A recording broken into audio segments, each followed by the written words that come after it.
You got it, Mark's here. No, Mark it's good. Bikino's here. 911. Welcome to the Board of Selectmen meeting of August 18th. Please join us in the Pledge of Allegiance.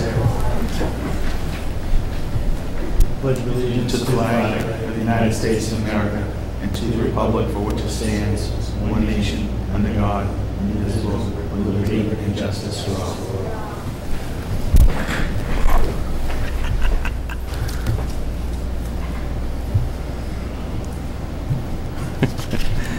Okay, Mark, meeting minutes, regular and executive session. I move to approve the July 21st regular session minutes and executive session minutes not to be released. Second. Discussion? All in favor? Aye. Okay, next item, citizen statements and petitions. Anybody here have any issue? Come on up. We add some formality to this. Name, address. Mr. Chairman, there was one other motion on two, if you want to just take care of that quick. Yep. Or I'm sorry, Mr. Skinner. Gentlemen, lady, I'd like to know the status of the House Bill, United States House Bill 1840. A few weeks ago, you asked me to write a letter for you to be sent out. Has that been sent out? If yes, any response? If no, why not? Well, I mean, Diane, do you know if it's gone out yet? I've seen the draft of it. I think we approved the draft. I think we've signed the draft. So it is out. We have not had a response yet. In terms of why not, can't quite say, but I know we just actually got a response this week from a letter we had sent in March, I believe, confirming, from Senator Moore, just confirming something I think that had on a different issue, but we'll Sent by carrier pigeon, perhaps? Can't speak to efficiencies or inefficiencies. And second and last item, I hope you accept my ALS freezing water challenge. I have $100 that I will contribute to ALS. It'll be matched, so that'll be $200 if you will accept the challenge with only two conditions. One is you do it publicly, and the other one is you challenge someone else. Okay. Sure. Now, I've done it already. Does that count? No. You have to do it as a member of the Board of Selectmen. All right, we'll set that up. Okay. And that includes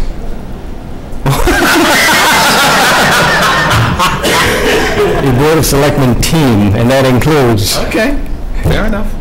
Well, at this time, Mr. Skinner, I'll say that the three selectmen agree. We'll, since Kim's not here, we'll raise that with her when she arrives. Okay. I think she reports to us, doesn't she? I'm not sure there's something we can tell, demand somebody does it, but, we can see if we can influence. Let's That's ask. true. All right. I look forward to it. Thank you. Thank you. Mark, we have another item. I move to approve the amendment of the March 5th regular session minutes to include the discussion of the police cruisers increase for all town employees and motion to enter into executive session in the March 5th executive session minutes to be released. Second. Discussion? Yeah, I don't think I can vote on that, right? That was prior to my incumbency, right? Yeah, that's fine. I will even step down in second to your point. Okay. Any further discussion, Mark? All in favor? Aye. All right. Then we are going to jump ahead to Department Board Commission updates. Bill, you want to join us? Sure. So in this meeting, Bill McHenry's joining us to give us an update on, as the Affordable Housing Coordinator, so our housing production plan, as well as an update on the Green Energy Initiative.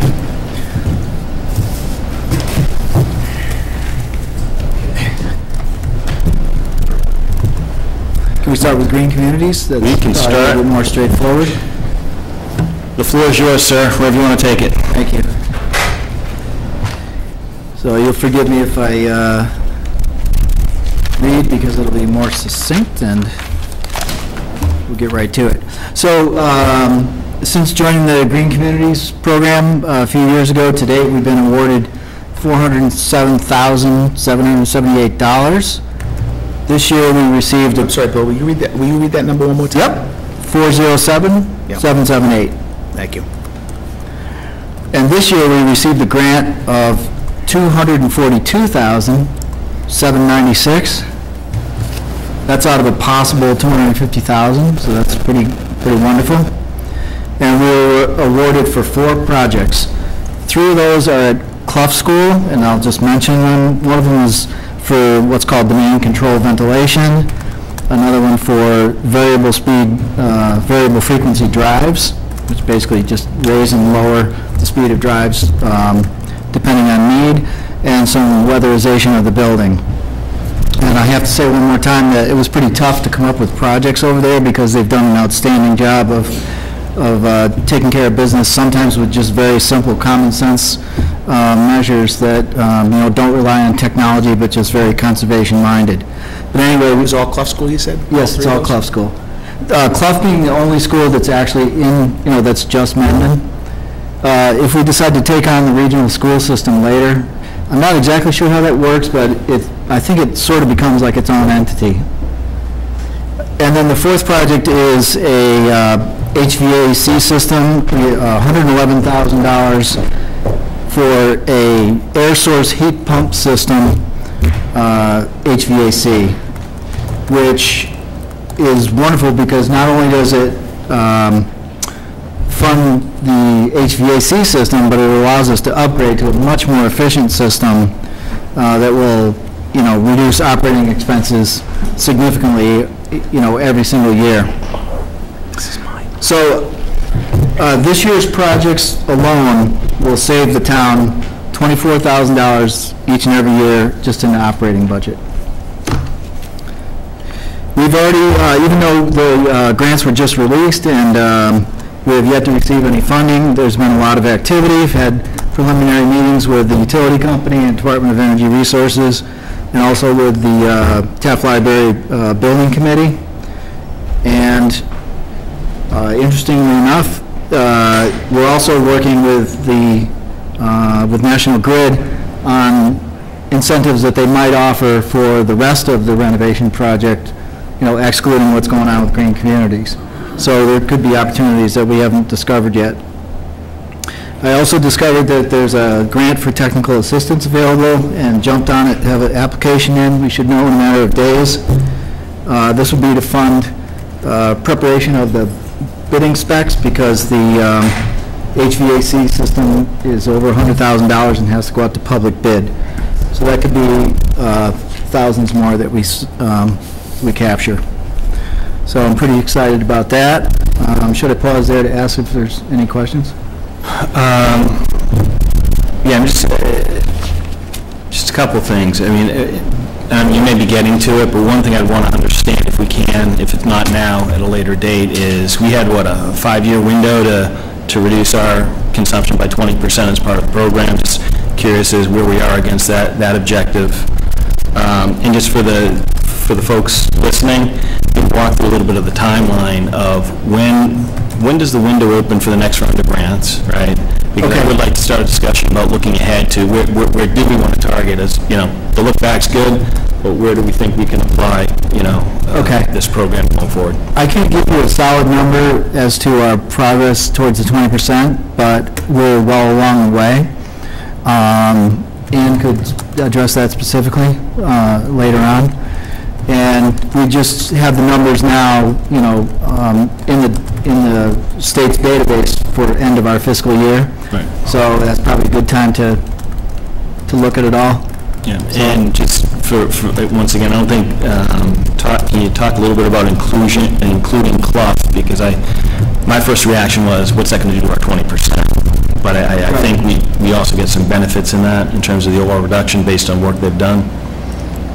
Well, yes.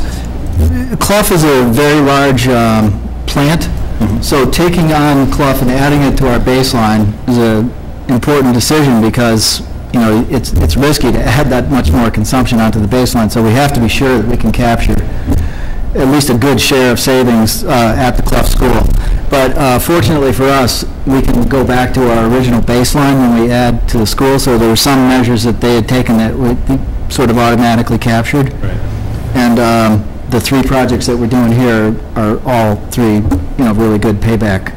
Okay. I'm sorry, the other question was about... Just looking ahead, so, we've got confirmation on that we've got a certain amount of money towards projects. Now, when does the window start for looking ahead? Right. So, in order to qualify for next year's round, grant round, we would have to be finished enough with our projects where they could be inspected and verified that we did what we're supposed to do, and complete all of our reporting pretty much before April 1st. The reality is that given the fact that the HVAC system has to go out to public bid, and even crunching it down as fast as the building committee could possibly drive that project, it's highly unlikely that we could ever make that date. So, although they have an additional year technically to complete the work in that contract. So the reality is that we probably will not qualify for the grant round next year. Okay. But that's probably just fine, because this is a significant, advance, and we are tracking really well towards our goal. Okay. And that just gives us more time to cook up some great projects. Any thoughts on cooking? Just go ahead. I was just going to say, you mean for the following year, right? Is that what you're Yes. saying? Yeah. We should be easily eligible for the grant round, not this next March, but the following. Got it, yeah.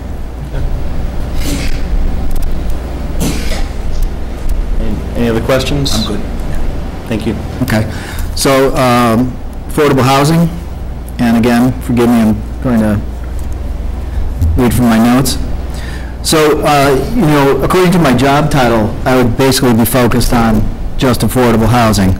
But as a practical matter, I really have to work on the larger issue of housing. And really, that can only be considered in the context of all the larger issues that are facing the town, such as, what do we do about economic development, the future of town services and our infrastructure, transportation systems, land use, recreation, so on.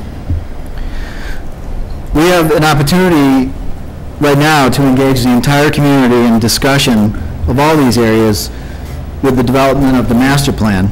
And as you know, we just put out a follow-up survey for the master plan. We did a survey a couple of years ago, got amazing response of about 750 survey returns. And as of today, Gail and I counted over 500 that have been returned on the current survey. So I want to thank our residents for another terrific response. So when those are tabulated, we should either have confirmation or updating of, what we think the public's opinion is on the questions that we sent out.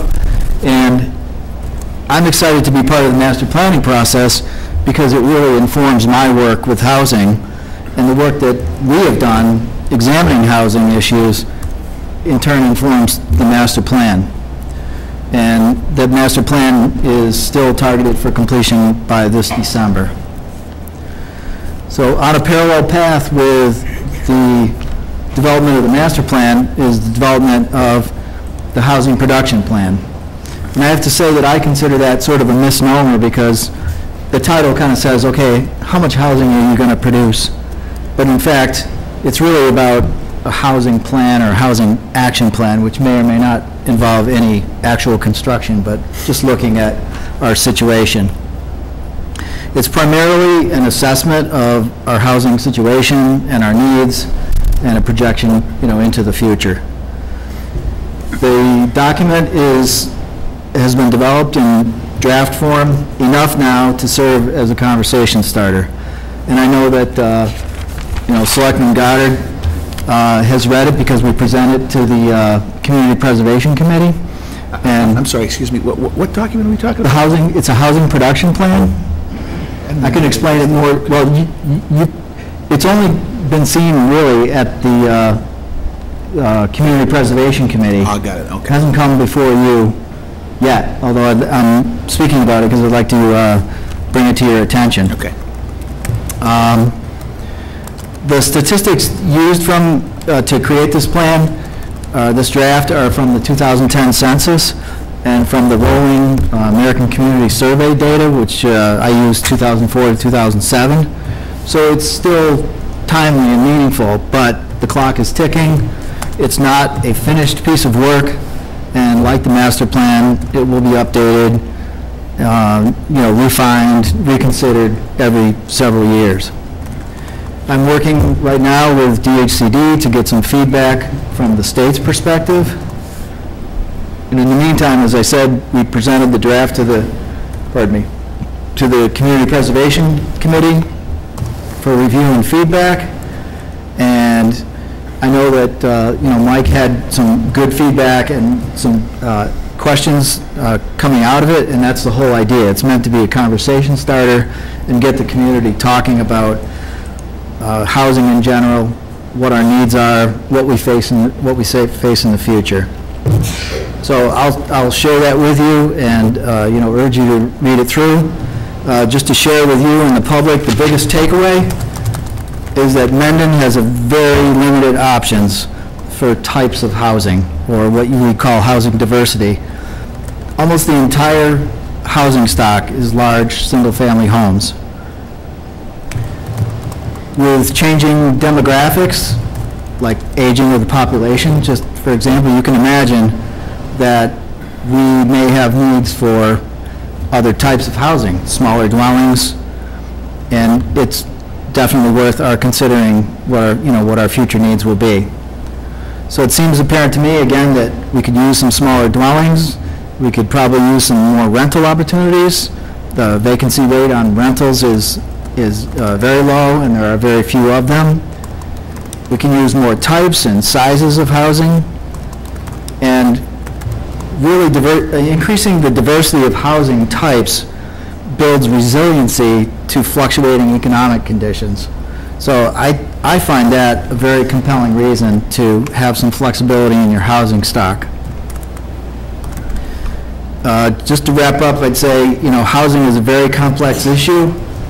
We're in a great position right now to find consensus and to use these tools to plan for the future look and feel of Mendon.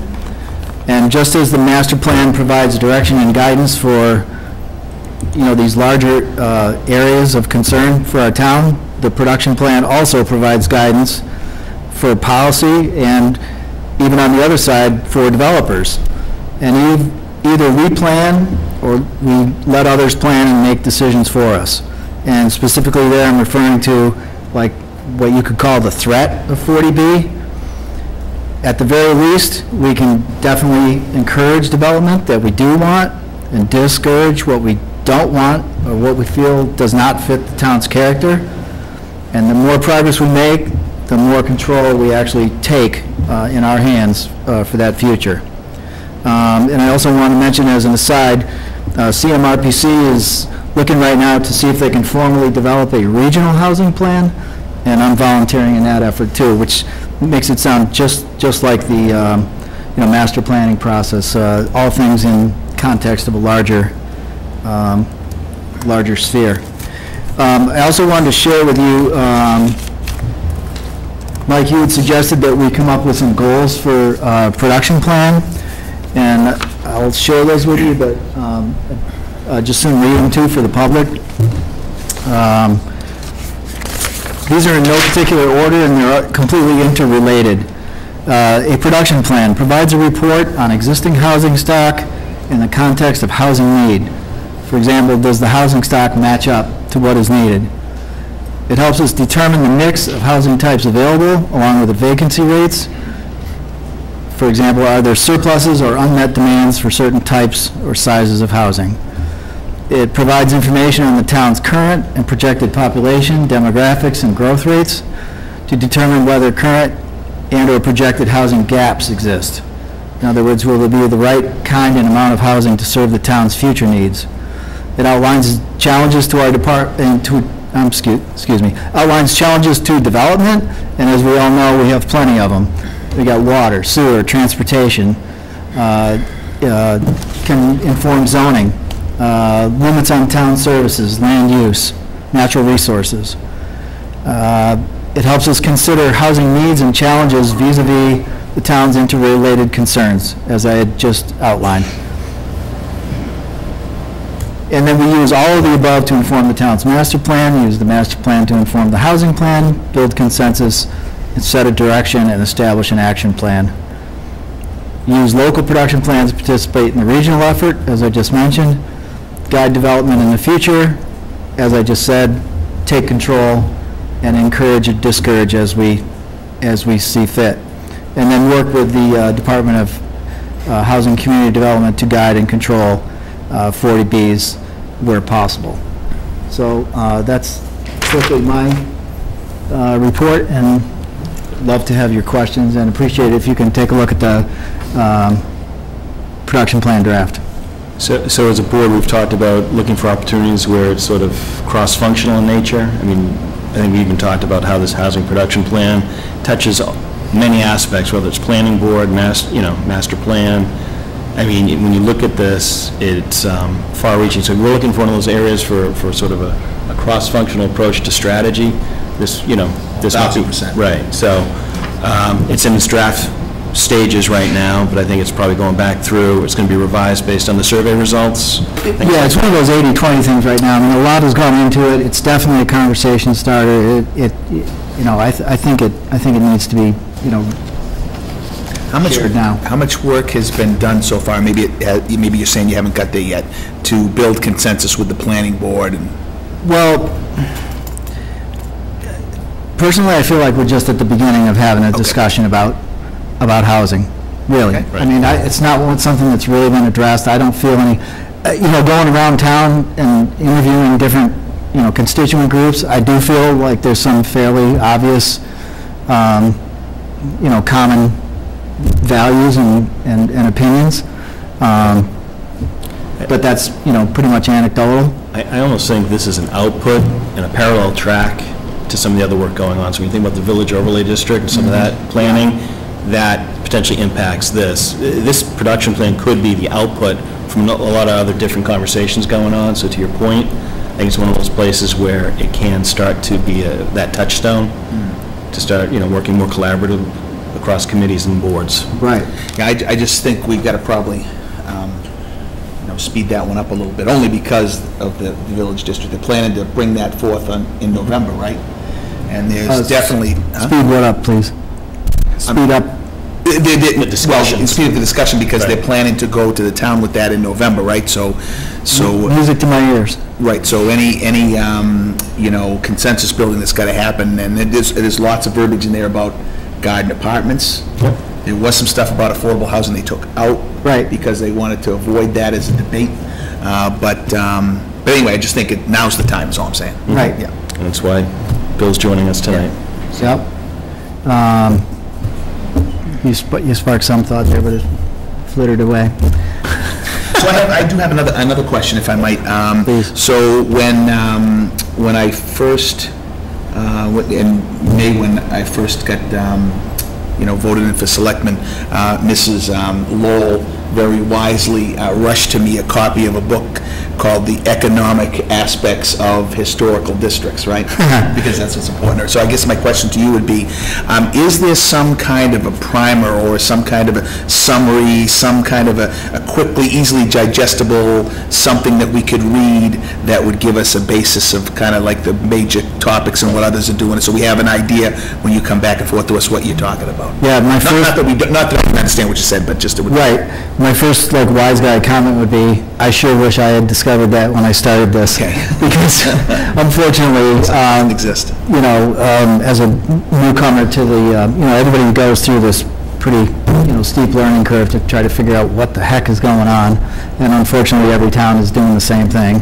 But yes, I will get you some resources, and I've discovered quite a few amazing tools that have some very sort of straightforward... And there are some financial aspects to it, even some that, being considered in terms of trusts and things like that, right? Oh, Affordable Housing Trust? Yeah, so Right. that would be of interest, I think, to understand how that works, just from a financial standpoint. Yeah, I'm not necessarily looking for something that just relates to the financials. She just happened to know that would work with me, right? Right. No, I Because that's where I just come happened to from, find that particular topic caught my eye, as Bill knows. When he first brought it up, Sure. I was like, okay. Well, I'm not saying I'm willing to read anything that's kind of a primer on the Right. subject. That's what I'm saying, anything you suggest. I mean, I think when I first, came on board with this, I was following the lead of what other people had done before me, and I feel much more grounded right now, and I really think we're at a wonderful place with the master plan, where it is, development where it is, so that we can really go kind of back to the root issues and say, okay, let's get this right, from the ground up, rather than sort of, going to letter R. Let's start with A and, blast right through it. Okay. Anything, Mark? No. So, getting back to, final ask for the green stuff, don't need another meeting, but if Ann or yourself can give us a summary of where we are in terms of consumption reduction to date, and where, how... Yeah, I have a number in mind, but I'm not going to blurt it out, because I don't think we're really sure of that number, because... Now you're making me nervous. No, as far as trust the data, because there's so many different, whatever the state sees, seasonality, whatever we're putting to the state would be a good baseline to understand. We're X years into it, we've reduced it this much, and do we think we're in good shape for, meeting that objective? Then the second thing is, maybe the next time we get together, when it's time, we can start thinking about what's next, right? So I know we'll miss one cycle, but what I don't want to do is rush into the second cycle. I'd like a little time to think about it and figure out how all these other discussions that we're having can play into it. This is benefiting the library this cycle. In 2 years, we're going to have different opportunities in front of us. So, right. If you want food for thought, just think of the different town buildings and what the potentials might be. You've got town hall, highway department, police, and we've been through them. We've cycled through them too. I'd be also curious as to what exactly the opportunities are under this program. So, we used to talk in the first year about solar panels on the roofs. Right. And then it became sort of a non-topic. But I'd be curious as how can these grants be applied? I'd be happy to share with you a list of all the grants that were distributed through the state. And what I found interesting was there was a ton of LED lighting, exterior lighting. A while ago, LED lighting was not cost-effective because the fixtures were incredibly expensive. Now the fixtures, the price of fixtures has come down. We have an opportunity. We can probably work with Grid to take ownership of the fixtures. I believe right now they own the fixtures and the poles, and we might be able to purchase the fixtures, and they still own the poles, and then have more control of that. About anything. Right. Yeah. Same here. 100%. Yep. Perfect. Any other questions? Any questions for Bill before he leaves? All right. Thank you very much for the update. It's great update. You have to inform Kim she's in trouble. What?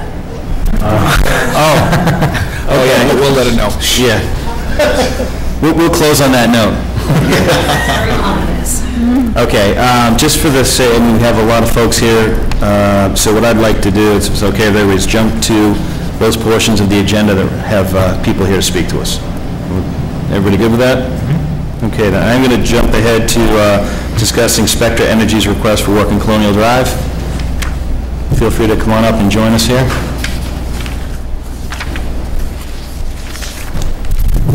Good evening. My name is Frank Bailey. I worked with Spectra Energy for 47 years now. I work in the land and the rights of way department. Here with me tonight, we have several representatives. Mr. Greg DeBell, who's our archaeology consultant, and Mr. Doug Parcher, who's project manager for our proposal. And next to him, Mr. Charles Peabody.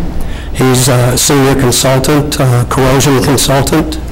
And next to him is Dennis Blaze, our environmental consultant, who works for TRC. If it pleases the board, I could give a brief overview of what the company is and what we do and why we're here. That's fine. Thank you. Okay. Spectra Energy is a large energy transportation company.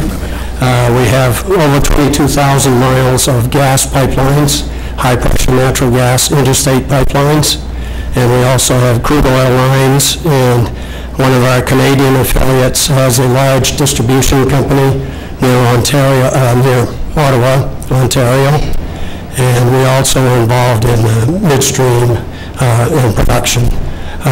So Spectra is a large company. One of its business units, and I apologize for my voice, one of its business units is Algonquin Gas Transmission Company. whose name might be more familiar to you. Algonquin owns about 1,000 miles of pipeline that run from the Delaware River in Lambertville, New Jersey, to the Boston area. And included in that is a section in Mendon that we'll be discussing tonight. Algonquin is a natural gas interstate pipeline. We're federally regulated by the Federal Energy Regulatory Commission. They deal primarily with our business and rates aspects, and they also have a little piece of the safety aspects. Our primary safety regulator is the Department of Transportation, the Federal Department of Transportation. Algonquin started operations in 1953, including the 24-inch line that runs through Mendon. We have our supply areas, Gulf of Mexico, and we also receive supply from eastern and western Canada. We're well interconnected to most supply areas. Customers of Algonquin include the large distribution companies such as National Grid, Instar, and Columbia Gas of Massachusetts.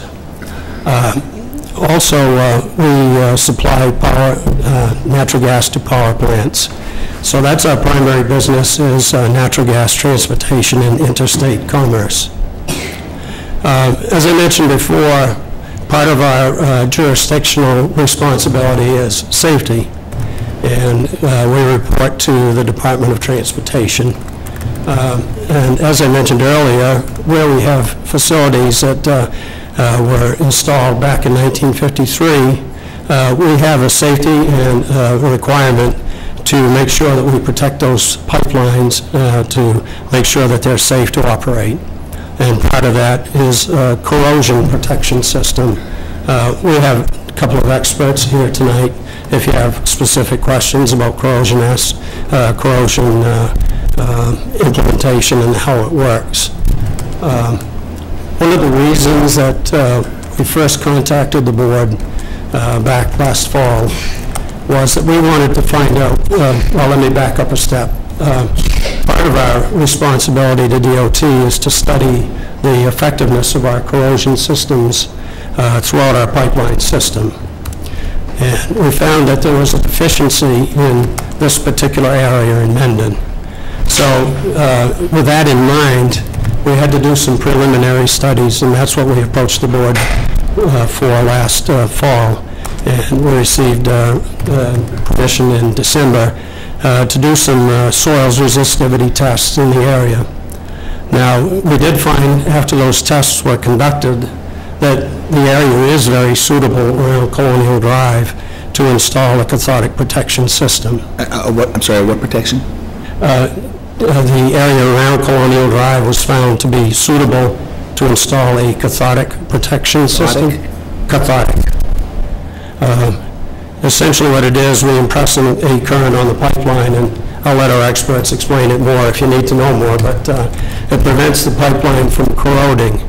And so we have to selectively place these facilities along our pipeline. We've got them in many areas. For instance, we just completed a cathodic protection system in the Needham Ridge Hill Reservation. It's like a park area. And we completed that a couple of years ago, and using similar techniques and similar facilities to what we would propose here. So anyway, with that all in mind, once we found that the Colonial Drive area was an area that was very suitable and for the installation of our system that's required to keep our pipelines, cathodically protected, then we got into more design work and developed a more suitable, we developed the facilities, and these we presented to you recently in July, I believe. We sent you a drawing showing the location and kind of some details of what the cathodic protection system would be. We also outlined some of the needs where we'd have to communicate with you folks. We'd need some land rights from you folks, and I believe that the Selectmen is probably the group to approach on that. So we have an idea of land values and so forth, and we present to you a draft document for your consideration to utilize the land that we are proposing. Prior to getting to the final stages, we have to go through some environmental review, and we'll be coordinating with the Conservation Commission, and that will be Dennis's area. So he'll be preparing some documents to submit to the Conservation Commission, because there are wetlands involved in this proposal. And the other thing that is involved in the environmental... I'm sorry, I just want to check real quick. Where are we in the process? It sounds like you're giving us an overview of what the process... What step are we at? Because I think the last ask was to do additional testing. Is that... That's correct. Okay. Yeah, you almost took the words right out of my mouth. Okay. No, but what you're describing now is coming. It's not what we're here to talk about tonight, correct? Right, we propose to do shovel testing, and Greg DeBell is our expert from the Public Archaeology Lab of Pawtucket, Rhode Island. They do archaeological studies all over the country, and they've done a lot of work in Massachusetts, and they too will be coordinating with the town, with the Historic Commission. One reason we're here tonight is to respond to any questions that you have about shovel testing proposal, to get to the next step. And the results of the testing would be submitted as part of our overall environmental package, Okay. which will be presented shortly. Okay.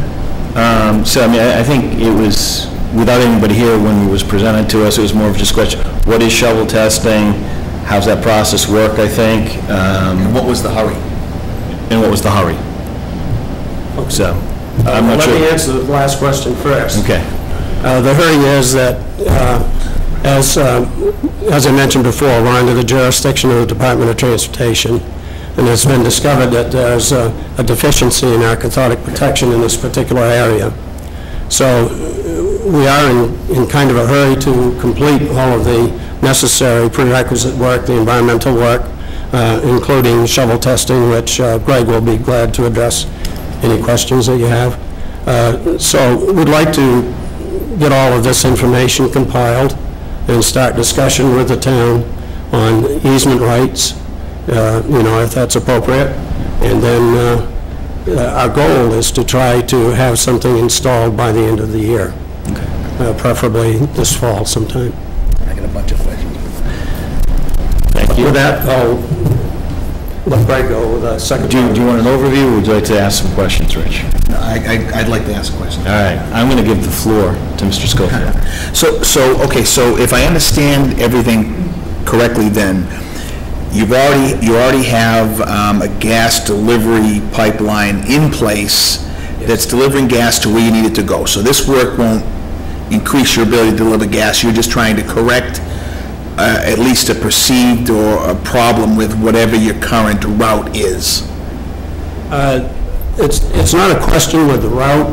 Pipelines have been there in place for many years, but over time, I'll let the corrosion people jump in if I'm getting astray here, but I'll turn it. Okay. Yeah, basically what we're proposing is a cathodic protection system, which is basically a corrosion control system. Pipelines that are installed in the area are steel, they are subject to corrosion.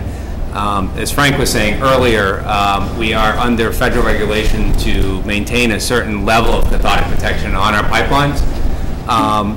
We have done some testing last year before, extensive testing in this area. We've identified some deficiencies where we currently would not meet the current regulation. Okay. So what I'm trying to figure out is you're going to test an area to see if that area has the kind of, I don't know, geological, Yes. whatever conditions to support this cathodic. Exactly, and actually finding suitable sites in kind of this geology is actually kind of challenging.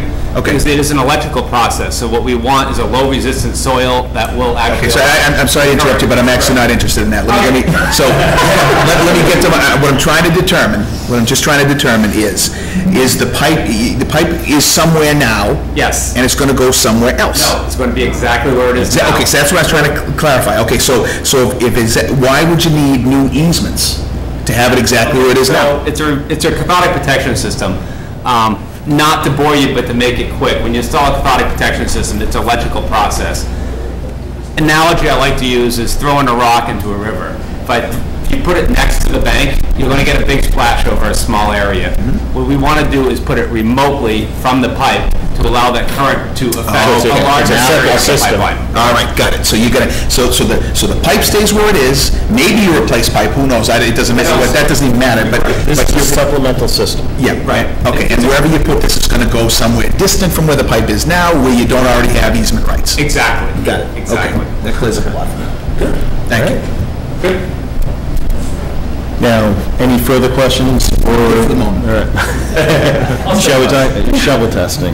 We had some, I think it's more, not necessarily what shovel testing is, but the ins and outs, I think, of how it works. I think there might have been some concern about putting it back the way it was, potentially, which is, I think, why you're probably doing shovel testing, because it's easier to do it that way, but a quick overview on that would be great. Right, so Public Archaeology Lab, PAL, we've worked with Spectra for 35 years, not me, but our company, and we help them comply with something called the National Historic Preservation Act. So FERC, Federal Energy Regulatory Commission, is responsible to consider project impacts to historic properties, and those consist of archaeological sites, historic buildings, things of that nature. So this particular project, the cable, the cathodic protection system, is a buried linear cable that's going to extend in a 10-foot right-of-way from the easement, the Spectra's existing easement, down adjacent to the soccer field, and then under Colonial Drive, and then perpendicular to that through the wetland, and that's where they're going to have those anodes, which are buried anodes into the wetland soils. So where they're going to disturb the ground deposits, we're assessing to make sure that no archaeological sites are impacted during that process. So our way to identify sites is to dig holes in the ground, essentially, to look for artifacts, non-portable features like fire pits, things that represent human habitation from the last 12,000 years to the present. So we have a number of previously recorded archaeological sites in this area associated with the Mill River, with tributary of the Blackstone. So there's a high potential to find archaeological resources here. It may have been all excavated out when they installed this field back, whatever it was installed. But our digging, we basically dig 1.5 by 1.5 squares that go down 2 to 3 feet deep till we hit the soils that were exposed when the glaciers receded 12,000 years ago. So that's what our first phase of testing is. We have 2 different areas of proposed testing. One is just on the north side of the road, and the pits are every 5 meters or like every 15, 20 feet or thereabouts. And then the south side is on the upland portion. It's flanked by wetlands on the left and right-hand side. We're just going to do little hand augers to document that it's wetland soils. We wouldn't dig in the wetlands. So quick question. The area that they want to dig and potentially put these devices. Shovel test pits, yeah. Yeah. Is that Mendon-owned property? Is that what we're saying? That's why they've come to us, right? Yep. Yes. Okay. Yeah. One thing that might clarify too, and Greg explained to me earlier this evening, is that it's 1.5 square. We'd cut the sod out and then do the testing, take the sod and put it aside, and then do the testing to 1.5 below, and then put everything back and put the sod back. So it would be essentially, you wouldn't hardly see that anything was done there for the shovel testing. Does any of the digging, none of it is in the soccer field, right? No, I believe the route hugs, there's a fence line, and we're going to be right up along the fence, and then I think it drops down to the soccer field. And when we take the soil out, we screen it. When we put it back in, we tamp it down to minimize the settling. We dig thousands and hundreds of thousands of these, and the restoration process is, you can't tell we were there. So just from my standpoint at this point, now understanding that, right? Yeah. All the other detail, to me, to be honest with you, I don't really care about, because the reality is, what they want to do is going to make that pipeline safe. I live right next door in Hopkinton to a house that actually blew up from a gas leak and killed kids, right? So this, almost, even if they were going to make a mess, I almost don't care, because you're going to put something in that's going to make that safer, right? That's the whole point of this thing, right? Yes. Yeah, I'm fine with the testing. I'm still trying to figure out, this is parallel to the field, and you're crossing Colonial Drive? It's right near the fence line, Yeah? right parallel to the fence line, and it jogs away from the fence line a little bit. But the soccer field, as I understand it, is over further this way. Dan, you can come sit over here. I already saw the map. Sorry? Actually, I had a question, if you don't mind. I'm one of the parks commissioners of the town, Dan Byer. So the work, it looked like you were looking for like a strip directly next to the fence. It's on the left of the soccer field. So anything you do would be contained in that small area? That's I correct. guess is my, okay. Right. And the only other comment is there's a sprinkler system on the field, and I believe it's about 10 or 15 feet away from the fence. Okay. There's a control box, and from there onto the field is all buried pipes, so it would, like, they wouldn't be able to drive backhoes or anything onto that. We won't have any heavy opportunity. Yeah. Okay, I just wasn't sure. So this is crossing the soccer field. Say again? This is crossing the soccer field. Yeah, we'll coordinate with you if we get to the point of This is construction. somebody's house. Right, And, make sure that everything, all of your needs are met. but I believe we're about 20 feet away from this. Yeah. And it's pretty light equipment that we'd be using for the installation. Small excavator, very, very small. So, in my mind, I'm good with the testing. I'm more curious about the next step, honestly, because, you are crossing the soccer field based on that diagram, just more closer to the house than it is. From what I saw on the map, it looks like they're a smaller one. This is, the playing field is over here. The playing- This is within like 2 feet of the fence there. Yeah, but the playing field is wherever they line the soccer field, that'd be the point. That field shifts. Well, but it doesn't shift that far. There's probably 20 feet between the fence and the goal Right. that never gets closer. It's a practice area. Well, yeah, I said, I'm a It drops coach. down too, though. I think it contours down.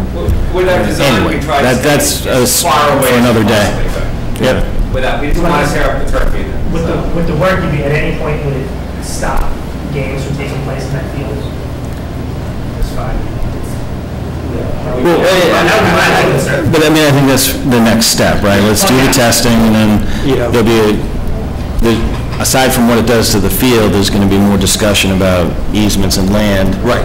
That's more critical, I think, for this effort, and whether it crosses the field or not, that's a different question. So what happens if you do your testing and you decide that your cathodic protection system actually can't be put there?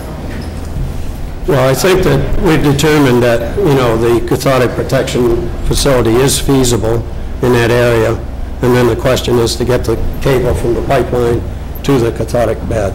Okay, so you're already convinced it'll work, you're just kind of ticking the box by doing the digging. Got it. We've already done testing. We like the site's going to work. Now we have to do the environmental and archaeological side. Okay. As well as you guys. Okay. You good? I personally don't see any reason to drag this out. No. I'll accept a motion. When do you plan on doing the work? For the archaeology? Yep. We got to put in a call before you dig notification, and probably, pending the board's approval, we would probably start next week. And just to let you know, we typically do our testing, we usually 90% of the time we don't find anything. There's always a chance we do find a site, and that we would possibly need to come back to do what's called site evaluation, or to determine if it's significant. In this case, it's probably a very slim chance, but there is a possibility we would need to come back at a later date to look at it closer if we did find something. That's fine. Well, I appreciate you coming in, because I feel way more informed now than we did last time we met, because we really had a lot of questions, so thank you very much for that. Danny, you all set? I think I'm good. Would it be possible to get a heads up when you plan on doing the work? Yes, sir. Just so I can let them know if it's...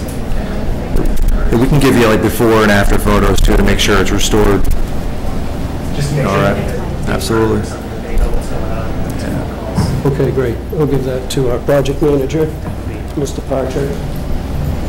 He will be in touch with you. All right. I move to allow Spectra Energy to conduct an archaeological hand testing in the study corridor at 10 to 12 locations on town property near the fence west of the soccer field and 5 to 10 locations on the south side of Colonial Drive. Second. Discussion?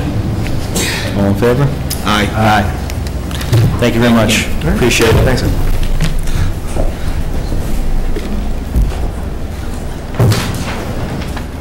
So, Dan, if this work is even starting, you're going to give a heads up to the folks soccer? Because they got practices starting soon? Yeah, most of that stuff is at night, so 4 o'clock. Okay. All right. Okay. Okay, so we have a couple items regarding 35 Milford Street. So let's kind of knock those off. How you doing? Great, how are you?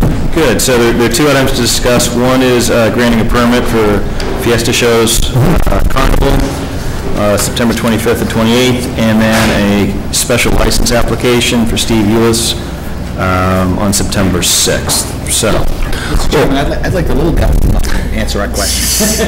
He's the real boss. You want to sit up here too, Max? Before I get started, I just want to say that my family was beyond excited to buy the drive-in, and my brother Danny and I each have children, and we asked our sons, do you think we should do this? And here's the guy who convinced us and put us over the top to come to Mendon. So he said, you mean the outdoor movie theater? And I said, yes. He said, yes, buy it. So this is Max Andelman. Despite a hurricane over 4th of July, and despite a turkey flying into the screen the day before we opened. Get out of town. Yeah, that's true. And despite the worst year in Hollywood in 20 years, I think we're going to have a record summer at the Mendon Twin Drive, and a lot of it has to do with everyone in this room really welcoming us as owners and letting us grow the business. So thank you to everyone here. The two checks I don't mind writing every month are the meals tax, and because Mendon gets a nice piece of that now, and I think by the end of the year, we'll be 50% higher in food this year than the previous owners. So I think I enjoy writing that one, and when we're busy enough to hire a police detail, that always makes me very happy to have to call the police department and say, can you bring someone down? All right, so let's start with the carnival first. Let me just, Fiesta Shows is the largest operating traveling carnival in all of New England. This week, they're at the Marshfield Fair, and the week after this proposed carnival, they do the entire Topsfield Fair.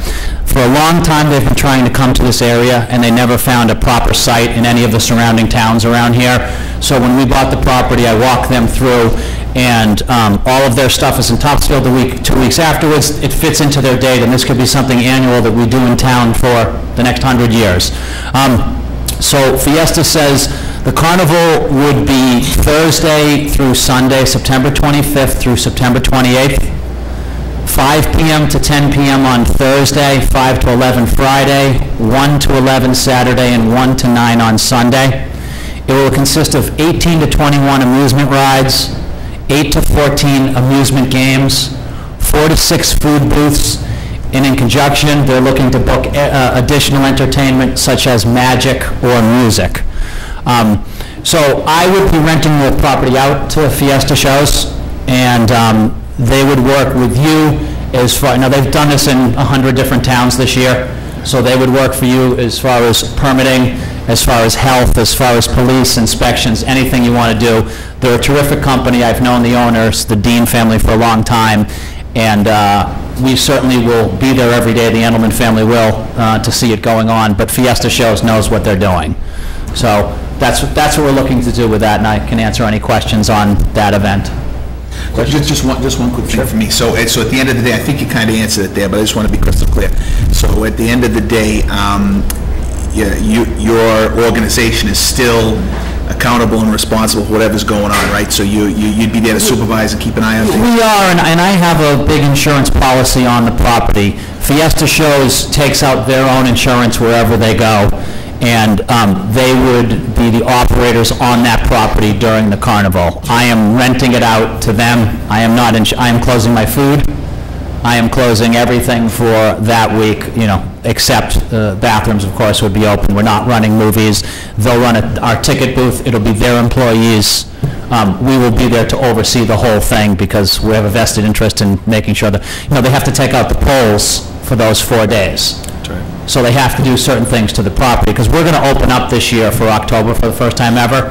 So the way it will work is we will do movies every weekend through September 22nd, and then the carnival will come to town, and then when they leave, they'll put it back just like they were, and we'll open up for double horror all of October. It's sort of with a spooky theme. So everything from kids' Halloween movies like Peanuts, Charlie Brown Halloween, maybe we'll trick or treat car to car, and on the other side you might have Friday the 13th and Freddy Krueger. And we're going to do a live Rocky Horror Picture Show on October 12th or 13th, where we show the movie, and then we've got 50 actors doing the whole thing in front of the screen. So a lot of fun coming up. Are you going to let people throw stuff at the screen and stuff? I think the turkeys ruin that fun for everyone. I have a question about, for the carnival, where would people be parking? Okay, so the way the carnival works is the closer screen was where they would build the carnival. Screen 2, which is the second screen on the back, that's where they would park. We can, once the poles are gone and we use all those spaces and you don't have to look at the screen, you can park about somewhere conservatively between 400 and 520 cars. That's what we estimated it at. If the carnival is a giant success, or we get rained out all day Thursday, all day Friday, and we're bottlenecked and we're looking at Saturday, I think we should sort of come up with a contingent plan of, can we use the land across the street for, for some sort of price on that, saying, if we needed it. I think the way it works now, if the weather's good, you're not going to need it, but what happens is the same amount of people are going to come to this carnival, whether it's over 4 days or over, if it turns out because of weather or a Patriots game, that they can really only have 1 day to come to the event.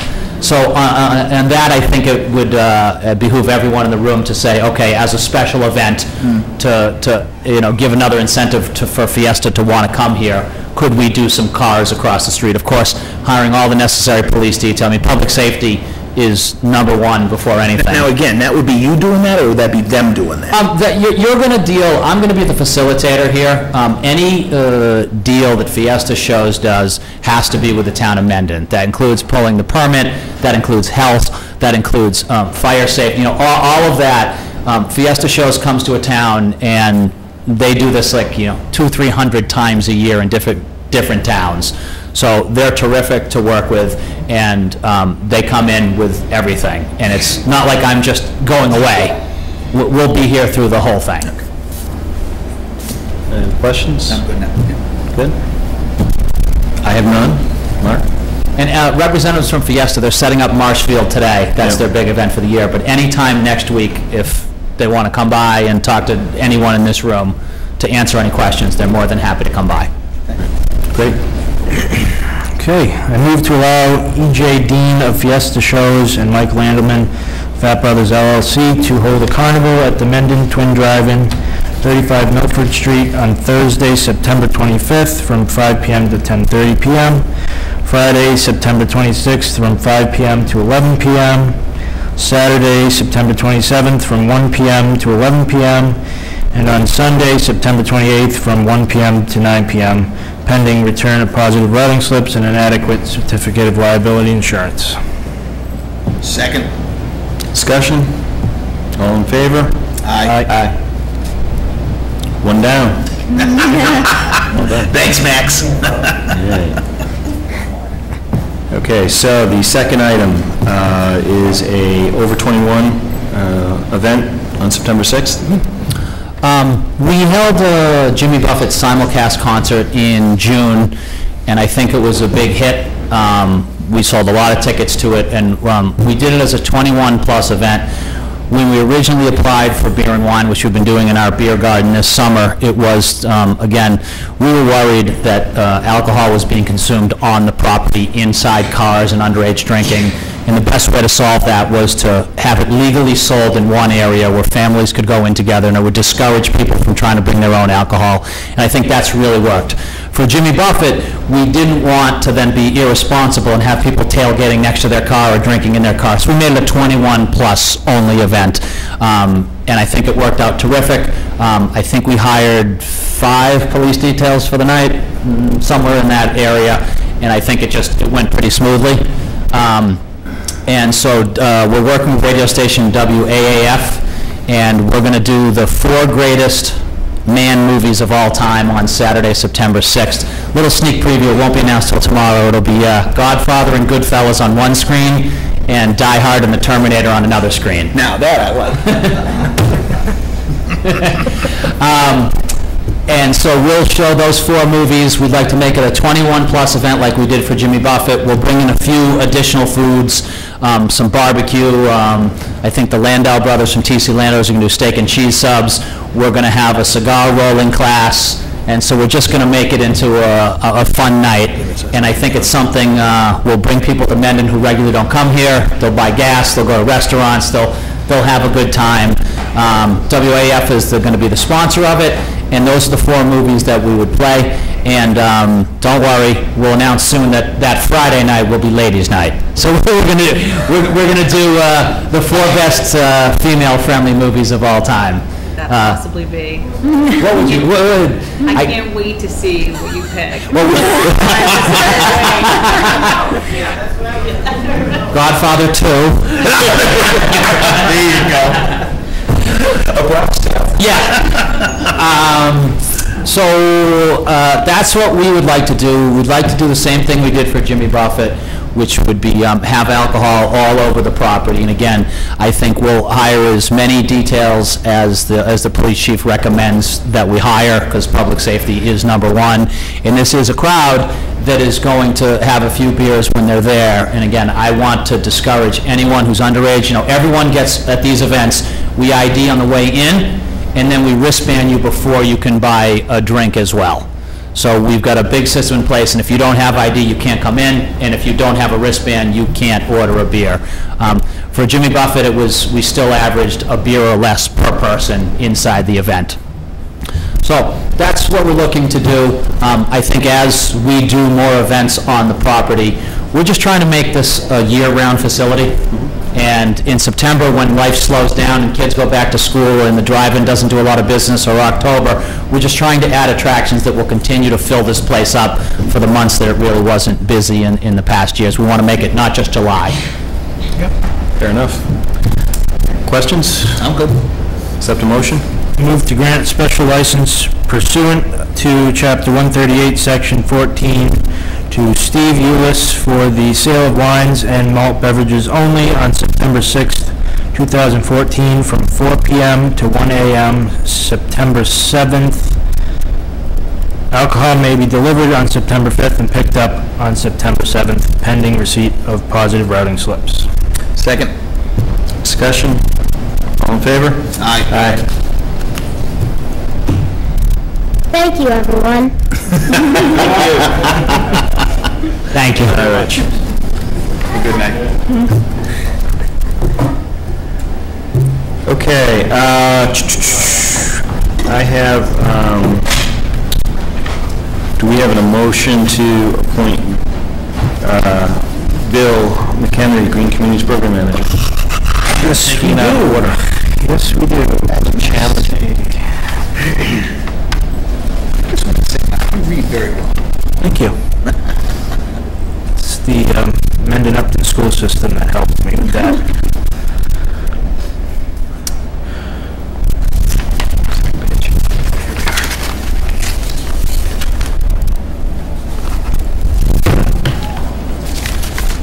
Okay, I move to hire William McHenry as the Green Communities Program Manager with a stipend not to exceed $21,240 using Green Communities funding through FY15 and FY16. Second. Discussion?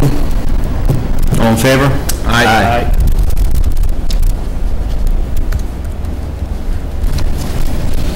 We have an appointment for the assessors. Tom Atkinson? Going backwards on them. Yeah, you are. It's terrible. I move to appoint Thomas Hackinson, 21 Kinsley Lane, to the Board of Assessors with a term to expire March 12, 2015. Second. Discussion? This needs to include the two members of the That's Board of right. Assessors. It's a joint vote with the roll call. How are you, sir? Howdy. Wonderful. So, Okay. So, we're in discussion, we have not done anything yet, so this will be a joint vote with roll call. Thank you. Any discussion? I'm good. All in favor? Schofield, aye. Goddard, aye. Real aye. Tick side. You gotta say O'Brien, aye, don't you? Yeah. Yeah. All right? Done? Thank you. Thank you. thank you. That was easy. Okay, we are going to, Andrew, if you want to join us.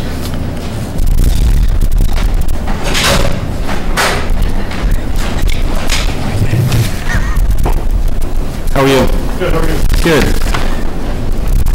Okay, we are considering reappointment of Andrew as library director. So a couple things. Sure. Personally, I feel pretty confident we're going to reappoint you. The contract, as it's been written, we do want to run by town council. We want to format it in the same manner in which the other contracts are. And he's on vacation this week. Right. Standardize it. Yeah. Just to That's review fine. it. Yeah, so any appointment when which returns will be pending that review. Okay.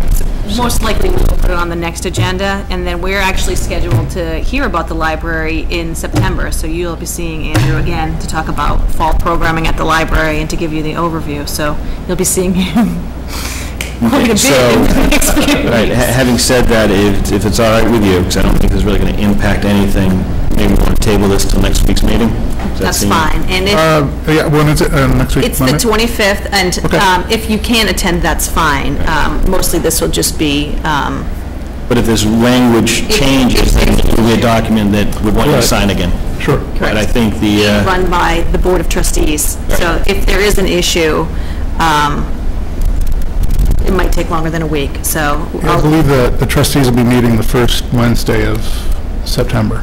Right, Okay. so we So- might get bumped a little. okay. So, I will keep you informed as to what All his right. current status is, but in the That would meantime, be fine. please keep showing up for work. Sure. I intend to do so. Good. all right, we appreciate it. All set? Yep. Okay. Thank you. All right, I will see you next week, the 25th? Yes, I'll let you know. Yeah, Okay. All right, thank you. thank you. Okay, next item.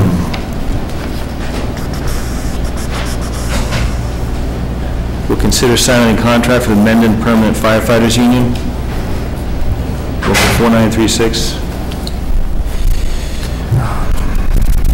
And this one, we do want to wait for Rich to join. Let's see.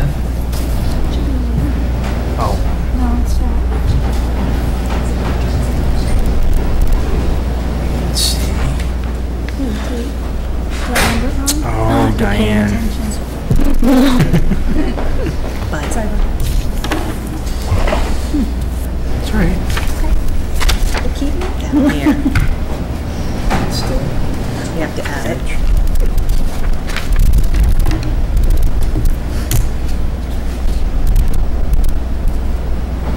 How do we? All right, go ahead. So we're on the, we spoke to Andrew, we've tabled that, and we're moving on to the Mendon Permanent Firefighters Union contract. Good. Thank you. All right, ready? Are you ready? I'm ready.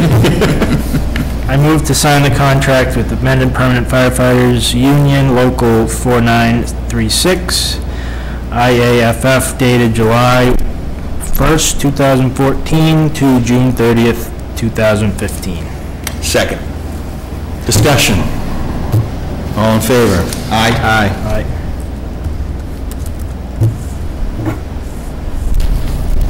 right. So, discuss candidates for open clerical position. Linda, is this yours? Good. Could be. Sounds like a definite maybe. Yeah. Is this a discussion we're ready to have? Yes. All right. The floor is yours. You look very colorful today. Thank you. I think that's a good thing. I interviewed 9 or 10 candidates. 3 had them come back for a second interview with the town administrator, and also gave them a brief little test in the office. And have arrived at one that I would recommend. I don't know, I'd be more than happy to share a name if we're ready for it. Everybody good on the recommendation? Yes, I also met with all 3 candidates and interviewed them. I think Linda's choice, the person came out top in the scoring, and also, I concurred with the interview process today.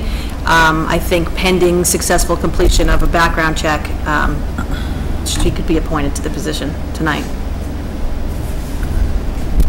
If that's what Linda wants to do. The candidate, for all the candidates, I used a spreadsheet, basically, and I had a formula for figuring out who rose to the top. And so these people, not only on paper, but also in meeting them, I mean, this person has a good background in numbers, finance, money handling, customer service, everything that I need. And that's it. Yeah, I'm going to defer to you on this, doing the job. Kim's okay with it. I'm not sure. Rich, Mark, either of you have any questions? I mean, Linda has to work with the person. There's been a couple eyes on it. I mean, whatever they think is the right thing to do, I'm good with it. All right. Okay. Now, do we have a motion? We don't have a motion. Okay. Her name is Charlene Harris with an S-H-A-R-L-E-N-E. Harris. Charlene, C-H-A-R. No, S-H-A-R-L-E-N-E. Okay. Harris. 2 R's. Yes. What are we calling this position? It's a municipal clerk for the treasurer's office, and she does know that there's a floating element to this position. She's okay with that, thinks that's a great idea. I do too. Just saying.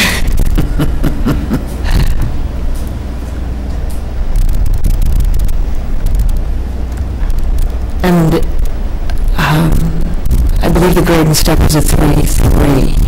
I believe that's correct. They have a dog. Yeah, how does that compare with the outgoing? It's correct. Same. It's correct. I'm not asking you that. I'm asking you if the pay grade is the same as the person that The left. grade is the same, correct? Okay, so we don't need to increase budgets. No. Okay, thank you. So, now that you brought that up, what is the rate?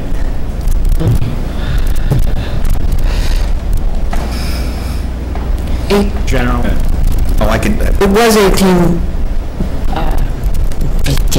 I'm sorry, I don't have that in front No, of me. as long as it's, I'm just wondering, general. It's actually a savings if you were to, it's actually, Can I ask just a question to clarify this? This is actually that first step towards kind of slotting people based. Correct. The reason that we're having some difficulty is because when the position was advertised, it was at the old step 1 rates, which was Yeah. 1802, and since that time, it's been increased because of the change in fiscal years, and Right. so that rate is actually higher now than the offered position, and so we have adjusted, based upon the qualifications of the candidate, the correct grade and then step in order to meet the appropriate wage rate in order to pay them to meet the scale. And So it is less than 1815.6, but it's more than 1802. So I apologize, Mark, for interrupting. I was just wondering that rate, 'cause Okay, this is the treasurer, collector, clerk, right? That's what's in the salary book, that's the same one, right? Okay, so that position was 1802 before, okay, so if I multiply that by 3%, so just give me 1 second, I'll tell you exactly what it is, Mark. Okay, so that's 1856, which was what you said a minute ago, right? Correct. So it's the same, it's not a savings, it's the same. Yeah, I think I'm good that it's 1856. It seems to be a 3% increase due to fiscal year adjustment. Are you good with it? Or do you have further questions? I'm fine with this, I'm just thinking about, there's other people in town that are employees now that are getting the same rate as someone that's brand new coming in. Correct. And actually, this position, it is at grade 4 in this current budget, and that's why we are proposing 3.3 is the appropriate step based upon the actual structure of the scale, which is, puts it within the same wage system as 4, but slightly less based upon the skill necessary for the position. And so I believe the proposed salary, well, wage that we were talking about was 1817 based upon, and so it's within that. We've adjusted based upon the qualifications for the position and then the candidate, and our feeling is it's more than 1802, which we've advertised, but it's less than the 1815.6, which is the step 1 in grade 4. Got it. It's a bit confusing, but that was part of the discussion we were having before we came up here tonight, to make sure that it was... I found that to be quite clear. The discussion you were having, that was confusing me. Same here. So, Mark, you good? I'm fine. Diane, you all right? For the accountant, I need the exact dollar amount that you're approving for the position. Grade 3, step 3. 1856 an hour, is that right? No, she's saying I believe it's 1817. Okay. I'd have to run downstairs and Let's check. go with 1817. If we need to amend, we'll amend. Okay. It's good to me. You said pending... Successful completion of a background check.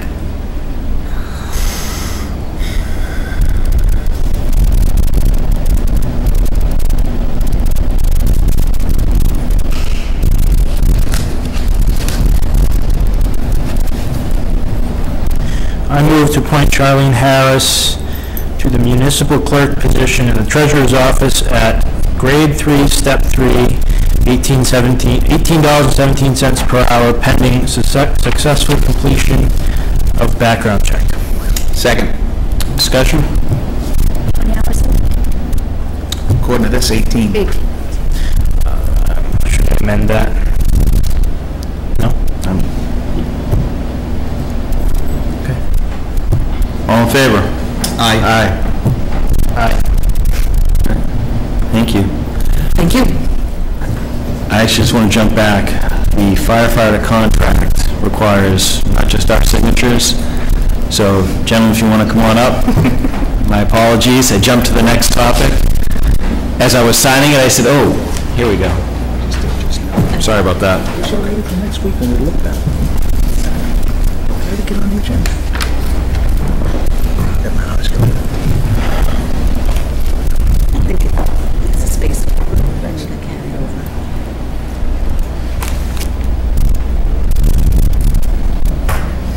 Take your pens. Sign next to me.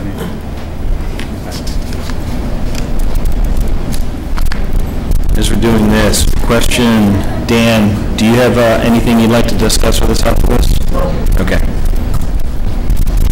Okay, we'll jump back to the agenda. Where are we? We're going back to old business. It's okay. This is done. And just remind me, the next time firefighters go first, the other folks wait. When we're trying to, get through things. We're very patient. We're getting good at that.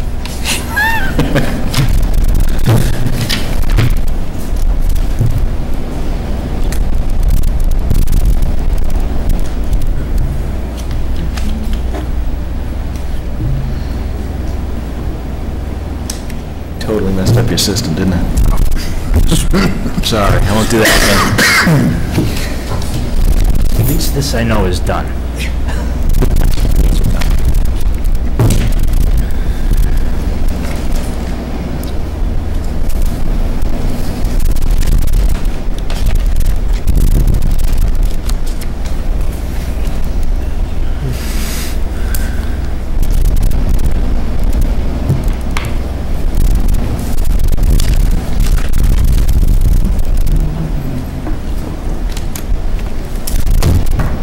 Thank you very much. Thank you. Appreciate it. See you next year. I don't think it'll be that long. Have a good night. Okay, excuse me. So some of these things we might push to next week as well. So the next item was just continue our discussion on the FY15 focus. My apologies, I didn't resend the matrix, but we'll put that on next week's agenda if that's okay with everybody. I want to kind of focus down on a couple, 3 things to kind of start tracking to in terms of specific project milestone execution. Yeah, I'd like to see that. I was just going to suggest that. So that's what you mean by this agenda item at this point. Yeah, we got it there. Now, which of those things are we really going to kind of target now? Yeah. In this fiscal year? Some things I think are like multi-year budgeting. Have to do it. And I think that one in particular is important because we have another multi-board meeting coming up. And It's Thursday, isn't it? Next Thursday. It's a week from Thursday. Yeah, so we have another meeting before then, but Dr. Fitzpatrick's planning on joining us to talk about his multi-year plan in the same way that Joe discussed his. By the same token, we want to start talking about what the municipal multi-year needs are, and we'll pull that together. So we'll get to that next week. Revisiting the discussion on Senate Bill 2813. This has to do with the telecom bill, upgrading mobile broadband coverage in the Commonwealth. The gist was there's some move here to remove local zoning authority for this type of action. The ask or the thought was we should contact our legislators to say we are either supporting it or not supporting it. And I think, Mark, you'd asked to take some time to take a look at it. We actually also received a letter from the MMA asking us to, I guess, voice our lack of support for it. The item on the agenda then is, do we agree to send a letter to our legislators? Which way are we leaning? I think the ask was to do a joint letter, include the planning board as well, from the municipality. So I am one that I'm not comfortable losing all rights to kind of have some say in where the stuff goes in. That's my perspective. Rich, Mark, we didn't actually talk about it, but let's talk about it now. Yeah, I'm a big believer in giving more power to the local government. So seeing that this would take that away, I would be opposed to the bill. I generally am too, but I disagree on this one because this one here, the impact of the local decision has an impact on people's general service and commerce. So I'm not like a 10 on it, but I'm like just over the threshold of I probably would go the direction. But if the feeling of the board is to not support it, then I'm okay with that too. Okay, so do you have a motion for this? Okay. Bill is actually numbered 2183. We'll have to restate that. So I corrected that. Corrected it in the motion. See, I usually have to do that after I make the motion and amend it. That's a good catch. And then just before we take the motion, Kim, did you talk to Bill about this one?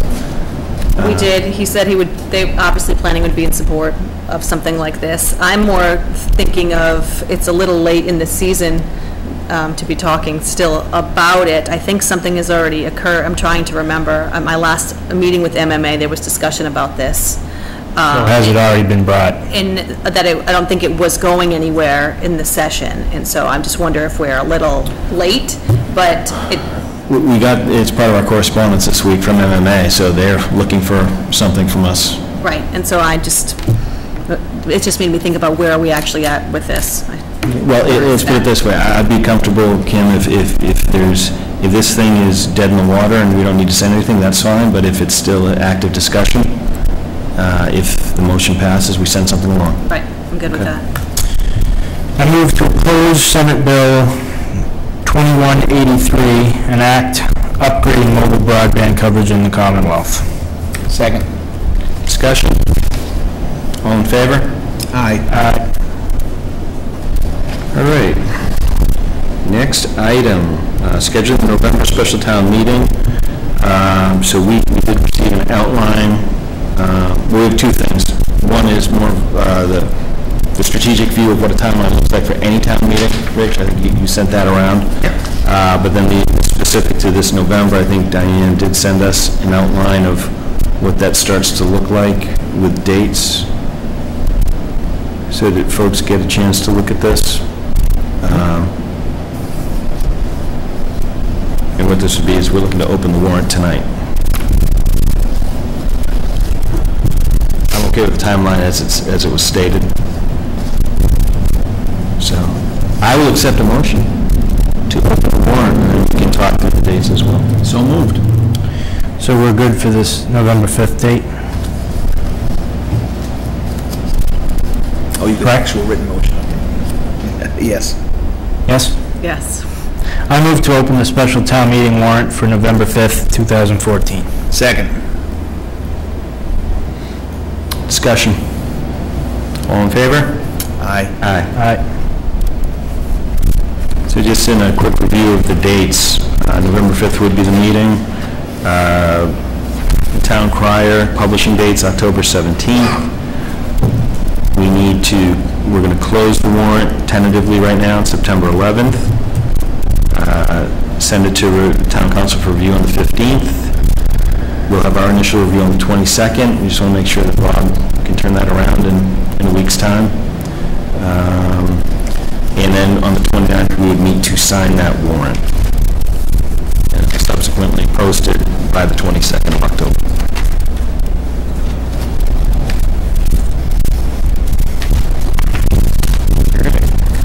So, next item is to review, Rich, the document you put together, so I'm not sure if you want to... Which one was that?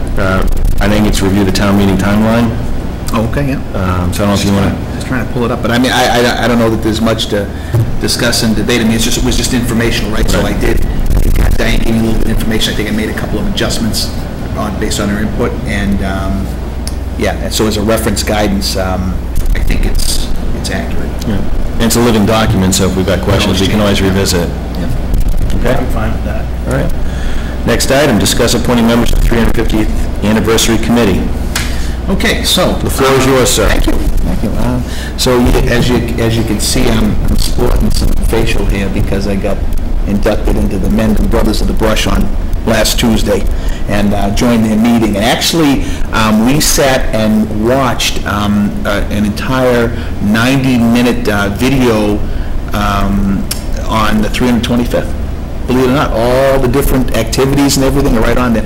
And I actually took the VHS tape up to Moran's. It belongs to Carol Cook. She was nice enough to let me get it transferred to DVD. It's actually done today.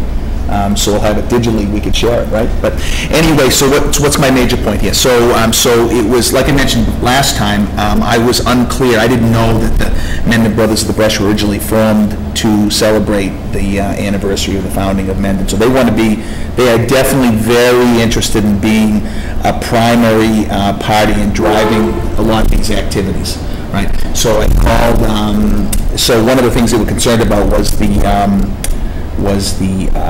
insurance part of it and what you had to do, and Mr. Mangiaratti's told me that he believes that the way that has to be done is you have to form a committee. So we want to really just get the committee together and then have them work together with the Brothers of the Brush, and then there's more hands to do all the work, which they're looking forward to very much. So, but anyway, so back to the point, we still have these same 8 folks that put their hand up.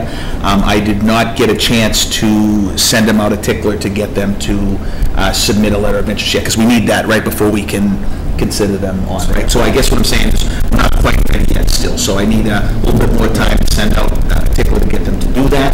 And once they have submitted that, because one of the things we want to do too is make sure that there was a historical commission member, and the Brothers Zabriskie to decide which one of their members they want on. And then whoever acts on behest of that committee is then covered as well under the, and again, I need to double check this with the insurance agent, which I haven't done yet.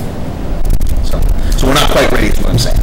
That's fine. But we got plenty of time, so I don't know if this makes a difference, if you want to still push this off, but the 3 people that I have on the motion did send in a letter of interest. Oh, they did? How did I miss that? Which 3 people do we have? Sharon Cutler, Dan Byer, and Morgan Smith. Byer's right out. Oh, so that's 2 additional people. That means we've got 11 people so they have expressed interest. So we'll leave it, I think what we probably want to do is just vote to expand the size of the committee, let everybody, they want to get involved and be in. What do you mean, no? Why don't you pick You don't want them in? Pick a deadline.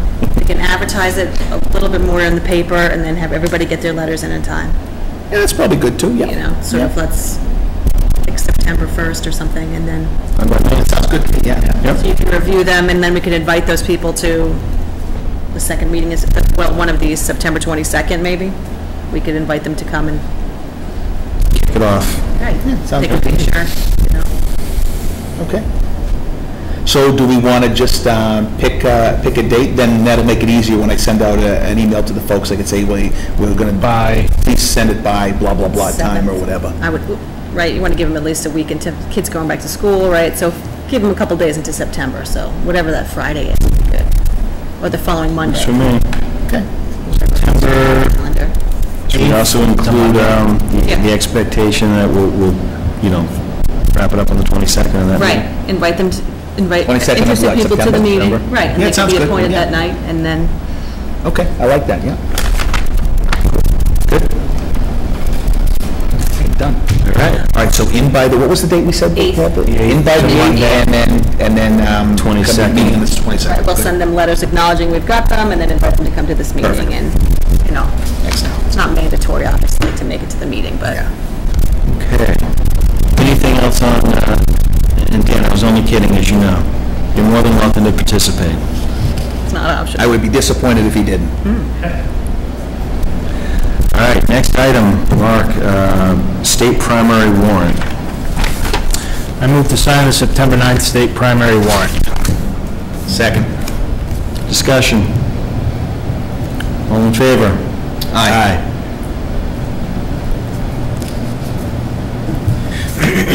We actually started this last item, discuss future meeting dates, so I think we just agreed the 22nd would be a future meeting date. And the 29th, I heard in that conversation about. For the timeline, for,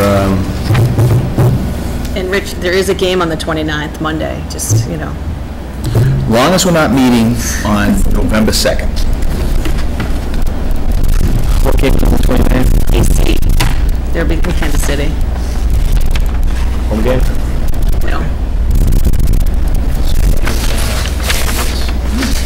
I think you gotta... Well, apparently not, since I'm going to be here. All right, so but for future meeting dates, though, so we're going there every 2 weeks, this 2 weeks in a row is sort of unique. I think that put us into, we're doing the next week, the 25th, so we avoid Labor Day, is that right?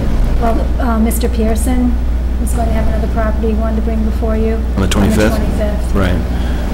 So if we go 2 weeks from then, what does that look like in terms of the calendar? You say the 8th. Let me do this. So we got the 8th, the 22nd, 29th. And the 29th. and the 29th.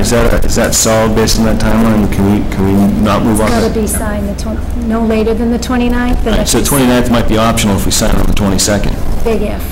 You'll only be seeing it once if you do that. But we are getting so far up in front of this. I feel good about that. That's good. You keep feeling that way. The 8th seems soon after the 25th. But is that 2 weeks after? Yeah, it's 2 weeks. Good. So 8th, Council on Aging scheduled for the 8th, and I think I have library scheduled for the whatever the following 2 weeks would be. But I can rearrange them if I need be, but I think. we got 3 in September, 8th, 22nd, and the 29th. Okay with me. All right. Those are our future meeting dates. Be cool. All right, Kim, you are next on the agenda. The floor is yours. I'm going to refrain from giving a report right now and discuss more things under executive session.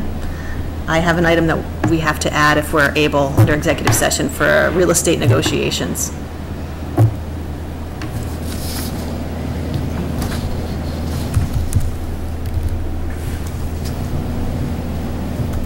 Just have to, so this was unanticipated within 48? Right? Correct, definitely unanticipated. Okay. And it can't wait?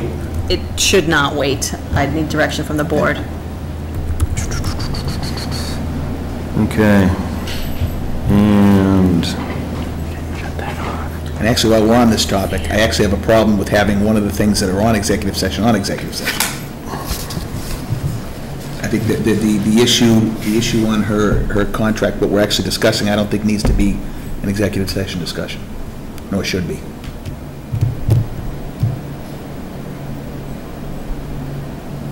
okay.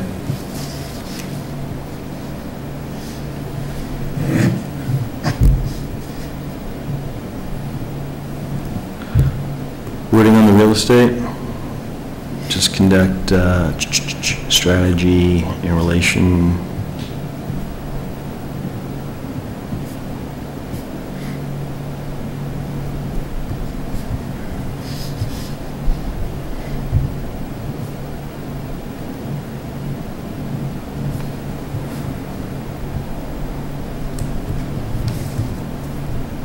You all set with that? Yeah.